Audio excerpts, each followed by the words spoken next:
uyu munsi ndi kumwe n'umwe mu barapa bakomeye cyane hano muri nkambi ya Gihembe ndetse no muri aka karere muri rusange.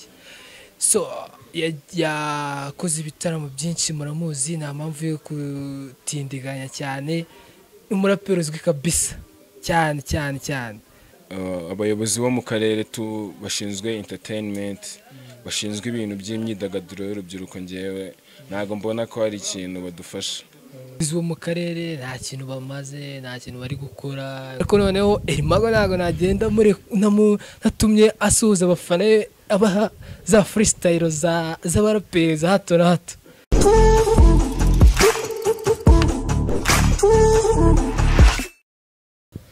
Yes, reka nsuhuze bakunzi ba Kwisanga TV aho baherereye hose, yaba mu Rwanda ndetse no hanze yarwo, by'umwihariko ku bantu bari USA. Reka ntekereze ko mwese mumeze neza. So uyu munsi rero nk'uko bisanzwe, ariko njye nkaba nitwa Pacifique Byiringiro. Uyu munsi ndi kumwe n'umwe mu barapa bakomeye cyane hano muri nkambi ya Gihembe ndetse no muri aka karere muri rusange. So yakoze ibitaramo byinshi muramuzi, nta mpamvu yo kutindiganya cyane, umuraperi uzwi kabisa cyane cyane cyane. Mago, what's up? Yo, ni fresh bro, ni fresh kabisa. Bimeze bite? Ni neza, ni amahoro, turashima Imana tu. Iminsi myinshi ntabwo nari nguherutse. Urabona nyine ngubu turi mu bihe bibi bya covid, urumva ari ukuntu abantu baburanamo gake, kuko cyane ko nta n'imirimo ibihari, ntabwo wapfa kuboneka tu mu mihanda ukata n'ubundi wakwamye tu home uri gucilinga n'amagenge nakundi. Nguherutse mu gitaramo cyo kuri Bonane One. Nicyo gihe twari duherukana, urumva ni kera, umwaka urarangiye, ariko turacyahumeka, nicyo cya mbere, kandi buriya kubera Imana tu biracyaza. Yes, Mago, tugiye kubana akanya, turaza kuganira ku terambere ry'umuziki we, ku buzima bwe bwite ndetse n'iterambere ry'umuziki we muri rusange. Ndagira ngo tuze guhera ku ngoma aherutse gushyira hanze mu minsi yashize, indirimbo yakunzwe cyane, akaba ari nayo ndirimbo anaherutse gushyira hanze. Mago, ndagira ngo tubwire gato natwe tubwire uburyo iriya ndirimbo bimeze, studio wayikoreyemo gute, abantu bayikura he? Urumva iriya ngoma tu nyine ni inspiration, kwa kundi nyine ufite ingoma zawe wapanze gukora, ukavuga ati mfite izo guheraho.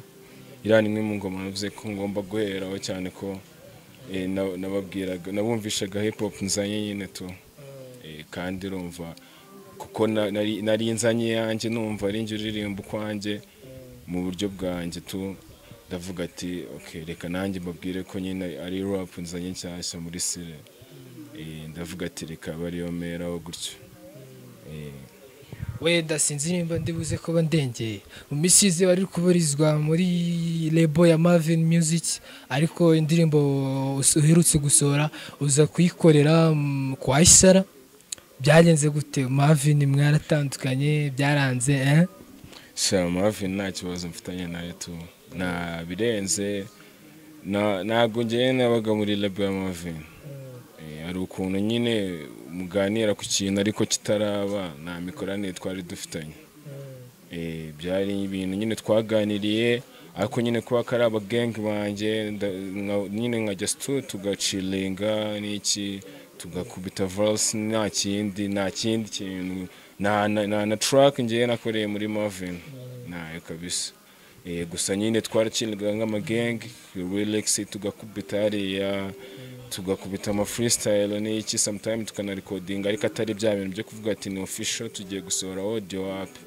Na audio official twigeze dupanga muri Marvin, njye na Marvin nta kibazo dufitanye, na kimwe kabisa. Wow, Mago, ni ibintu nari nshatse kubanziriza kumubaza aho bya Marvin byari bimaze iminsi biturendinga cyane, ngo iki yasohoye indirimbo ntiyasohorera muri label ya Marvin, ariko none reka dukomeze. Mago, ubundi umuziki wo muri akarere by'umwihariko mu nkambi ya Gihembe ubona gute? Rero uyu muziki wo mu nkambi ya Gihembe wo no mu karere muri rusange. Ako nyine kubera ko ari ukuntu tudahuramo cyane n'abaraperi bo mu karere cyangwa duhure n'abahanzi baho, ariko umuziki wo mu karere ndakeka ubu ngubu uhagaze neza.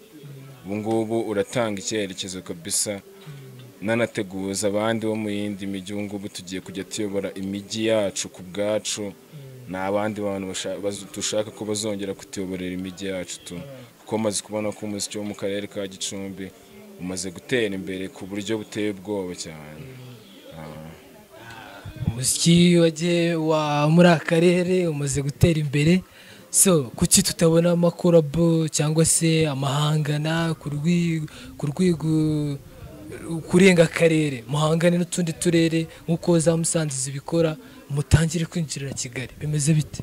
Urumva nyine ndi kukubwira ati biri gutera imbere. Ni ukuvuga ngo hari ahantu turi kugana. Firstly, nimba baje kwandika relax, ugakompoza verse, ukaririmba, ukajya muri microphone, ugakubitamo hip hop, ukabona hari abageng barenga 10, 20, 30, 40, 50 bakubita ku rwego ruri class.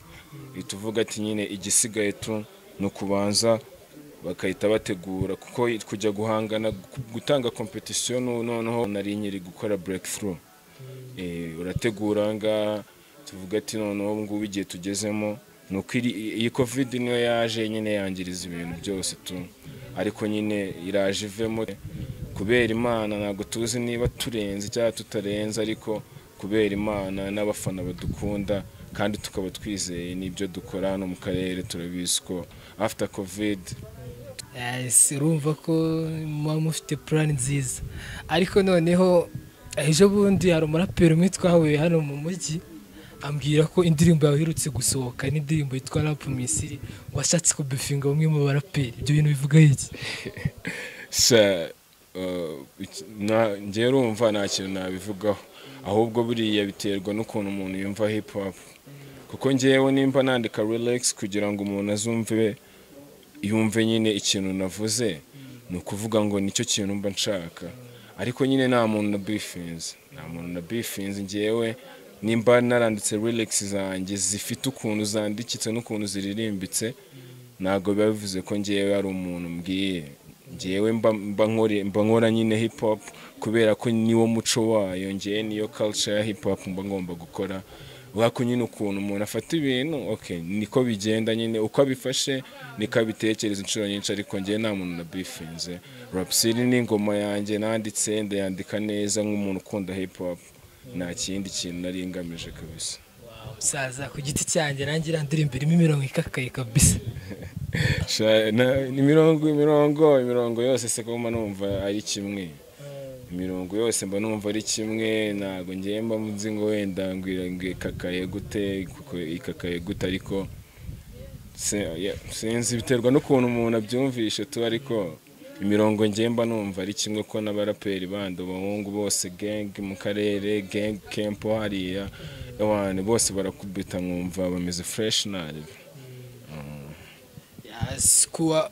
Mu kiganiro mbere wavuze ko abahanzi muri gukora Gicumbi yitangiye kuzamuka cyane, so ku ruhande rw'abafana ubona bimeze gute? Abafana bitabira umuziki cyane, bakora ibitaramo bakaza, bimeze bite? Rero ni ukuvuga ngo abafana ntabwo njya mbanenga bo mu karere, ahubwo njyewe ndanenga cyane ku ruhande rw'abantu ahubwo bategura ibintu byo mu karere, imyidagaduro y'urubyiruko. Abayobozi bo mu karere bashinzwe entertainment, bashinzwe ibintu by'imyidagaduro y'urubyiruko, njyewe ntabwo mbona ko hari ikintu badufasha. Abafana barahari, urubyiruko bo mu karere nta kintu bamaze, nta kintu bari gukora ngo bagire uruhare. Njyewe ntabwo mvuze ko ntacyo bamaze, njyewe cyane ko ntabwo mvuze abakozi bo mu karere bose, njyewe ndavuga ku ruhande rw'imyidagaduro. Ni ukuvuga ngo ntabwo njyewe mvuze ko nta kintu badufasha, ntabwo njyewe naba mbeshye tu, kuko nta kintu badufasha.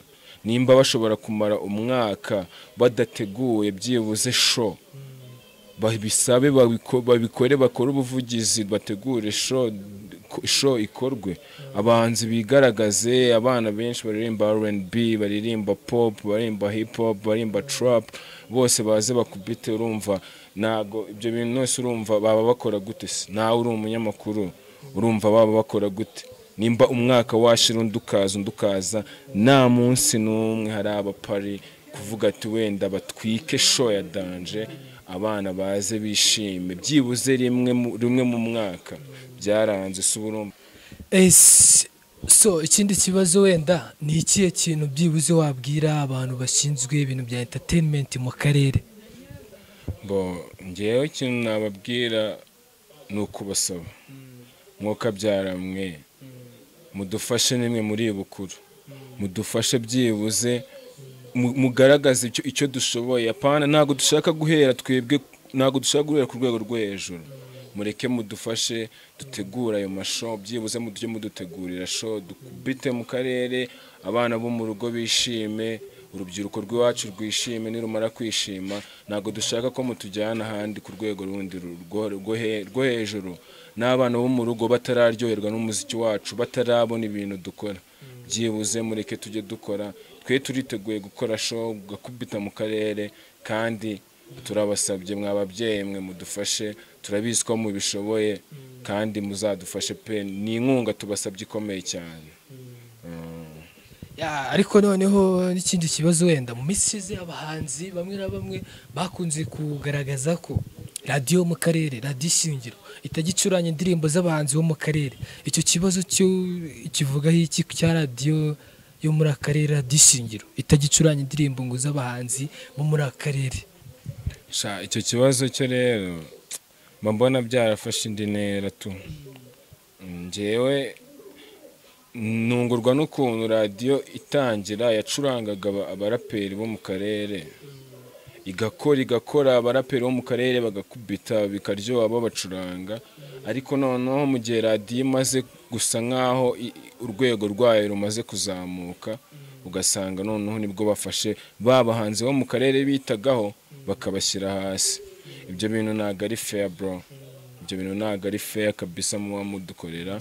Nimba abahanzi murabatumira ku ma station tugashyiraho urushinge tukanga kurukuraho, tukabumva akarere kose kagashyiraho amaradiyo urushinge kakabumva, umuhanzi akaza gakubita bagahamagara abaturage bakavuga ati uwo muhanzi w'iwacu arashoboye, indirimbo ye mukayishyiramo uwo munsi ahari. Nabwo ntago ari ukuyishyiramo, ni nko kuvuga ati muyikoreremo ikiganiro gusa, akahiruka kiri muri studio, yasohoka muri studio ntago mukina indirimbo. Abahanzi mushaka ko dutera gute imbere? Mushaka ko abahanzi bo mu karere batera gute imbere bakubita ingoma? Hari abahanzi benshi bashoboye mani babazaniye ingoma, murabizi. Kubera iki mudashaka kuzicuranga? Abo mu karere babanze bamenye abahanzi bafite, bamenye ukuntu bazabashyigikira kugira ngo bahangane nabo mu tundi turere. Ngiye kuri radio ntago ari fair kabisa, ntago ari fair, ntago ari fresh. Ngewe ntago nanashyira hanze bimwe mu bintu mba mbaziho, ariko nyine tujye tubyiyorera narebi. Ntago ari mwebwe muzazamura umuziki wacu n'ubundi birenze. Ama TV yaraje mani n'ibindi byinshi bizaza, dutera imbere kandi kubera ko impano zacu tuzizeye. Ntago aba ari ngombwa ngo mutubwire ibyo mushaka kutubwira kugira ngo dukore ibyo mushaka, nyuma yaho twebwe ibyo dushaka ko mudukorera, byo turi kubasaba, turi no kubinginga, mukanga kubidukorera. Nta bintu birenze tu, ariko nyuma ya interview nta kindi mubafasha tu. Gusa ndabashimira ko mubahereza interview naribi. Wenda by'ubuyobozi butaba supporting, reka tube tubivuyeho tugaruke ku terambere ry'umuziki wawe. Muri no minsi uri gukora iki amakorabo abahanzi byibuze bakomeye? Amakorabo ya hano y'abahanzi muri akarere twarabonye cyane nk'indirimbo ikomeye cyane yitwa Nkorera Injyana, ufatanyije n'umwe mu baraperi batoroshye The Don %. Ariko none abafana bakeneye amakorabo n'abandi baraperi bo hanze y'akarere, bimeze bite? Nyine ni ibintu bitegurwa tu, ni gake gake, ntago ikintu uzita ugikubita pa kigende kigereye wapi, urabitegura gake gake.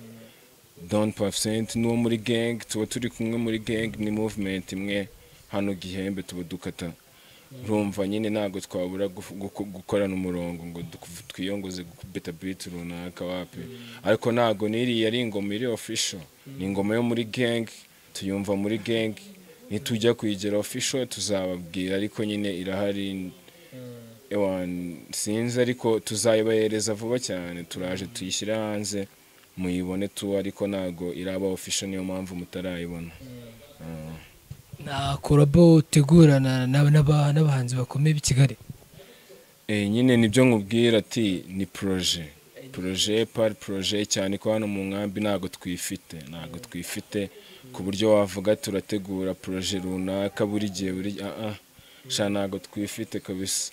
Turacyari bamwe mu baraperi bagaragaza impano, aba R&B bagaragaza impano, aba pop bagaragaza impano, kinyatrap y'abanyarwanda nayo irimo abapete bagaragaza impano, akabamo na trap noneho y'abapete ba hano Kempo bagaragaza impano nyine, no mu karere urumva abo bose nta n'umwe noneho ndanageraho, ni abantu mba mbona gutya, ariko kugira ngo nshaka kuba ko mba nkeneye ko twakora ikintu kiri classe muri featuring, muri collabo, tugakora ikintu kiri classe, niyo mpamvu ari ibintu mba ngitegura ku muntu w'i Kigali we, kuvuga ati umuhanzi w'i Kigali ngiye gukorana nawe by'urumva, nimba ngubu ntarabasha kuba nakora track yanjye official ya Danje ifite video, ntago ngiye najya kubwira umustar wa Kegel ngo mubwira ati bro dukorane track ume collabo itagira video kandi ari umustar wapi. Niyo mpamvu bavuga ati gake tu kubera Imana ntago twari twibasha ku buryo umuntu yavuga ati yakora ibintu birenze wapi. Turacyari gukora hip hop kugira ngo twereke abo mu rugo, nitumara ko impressing abo mu rugo bakadufasha, n'abandi bazadufasha, umuziki wacu utera imbere tu. Niyo mpamvu wumva cyane nabugumye kwibanda mu kiganiro ku karere k'iwacu, niyo mpamvu wumvisha ariho n'ahantu nibanze cyane. Nibitera imbere mu karere tukabanza tukempressinga abafans bakadukunda, bazaduteza imbere, niba duteza imbere bazatugeza n'ahandi dutera imbere. Ni gutyo mu muziki bigenda tu. Ntago nahita mpanga kuhita ngenda Kegel gukorana n'umuhanzi ntaramenya ngo harasabwa iki n'iki, cyane ko tuba tutinibashije wenda iyo mfatizo mbe nyifite, ngende kuko ari umuntu wo muri industry ya music ukunda umuziki, mubwira ati bro mfasha gutya na gutya, ndashaka collabo dukorane, wenda nanjye abona ko wenda hari ukuntu nyine kwimfatizo yamfasha kujya muri studio, ariko wenda nkamusaba niyo nkunga kuko ari we muntu bukomeye. Urumva ni rwo rwego ngiye nyine ku rwego rwo gukora ingoma ho turacyari kure cyane y'ahantu twifuza. Elimago, dusoza ikiganiro cyacu cyabaye cyiza, ijambo rimwe ku muraperi witwa Denko. Maniga Denko, free man rwose, free maniga, Imana idufashije, nibyo duhora dusenga buri munsi man. Free maniga Fab, free man, mwese turabazirikana, mutubabarire, Imana itubabarire, turabasengera buri munsi kabisa, Imana izadufashe byibuze tuzababone hafi, muze twongere tubabone ko turabakeneye cyane, turabakumbuye cyane biteye ubwoba. Gusa man, free bizaba umunsi umwe tu, Imana izabikora man, Imana izabikora gusa, kandi turamukumbuye tu, turagukumbuye man. Reka dusoze. Uyu yari umuraperi ukomeye cyane ubarizwa muri akarere ka Gicumbi, by'umwihariko mu nkambi ya Gihembe. So murakoze, njye nitwa Pacifique Byiringiro, iyi ni Kwisanga TV. Reka nongere kubwire ngo uramutse ushaka ibintu ku bantu bari USA, uramutse ushaka kugura ibintu bya bindi musigaye mu mazi imisi muri kwita ibyangwe, watwandikira kuri email ni byiringiro@gmail.com. So ukanaduhamagara kuri WhatsApp ku nimero 0788151136. Izo nizo nimero dukoresha ku bantu bashaka kugura ibyangwe. So ariko noneho Elimago ntago nagenda natumye asuhuza abafana abaha za freestyle z'abaraperi za hato na hato. Elimago nyine ari akantu kamwe ngewe nashakaga gusaba, mutubabarire, turabasabye, turabakunda abafana bacu, turabizi murari hirya no hino kandi muradukunda, mudufashe. Dufite amacano kuri YouTube, ngiye banyita Gihembe Faraja El Mago, niyo channel yanjye, niko yitwa, niyo mazina yayo. Urasacinga urasangaho ingoma bita Ndimo, urasangaho n'indi ngoma bita Rap City. Nizo ngoma nshyashya zonyine mfiteho muri ino minsi, cyane ko ni channel ikiri ntoya.